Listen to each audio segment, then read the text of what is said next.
Here we have the blacktop, we have the grass, the sod down, and this is the walkway between the two buildings, the existing church building and the new church. And there's our good carpenter, very nice, and the rock.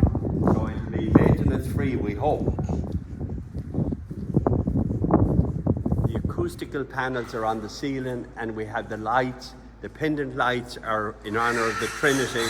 There's threesomes down the middle.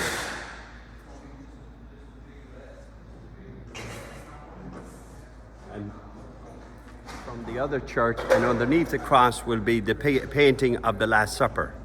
As you can see, most of the walls have been painted at this stage, and they're doing good. This is the priest's sacristy, and right beside it is the reconciliation room and a bathroom. This is the foyer area, and we have the mosaic tiles down at the moment.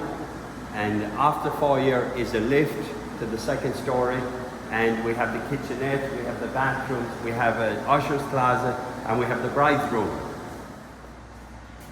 This is the men's bathroom. We will have 3 stalls and 2 urinals and plenty of wash sinks. Take some pictures.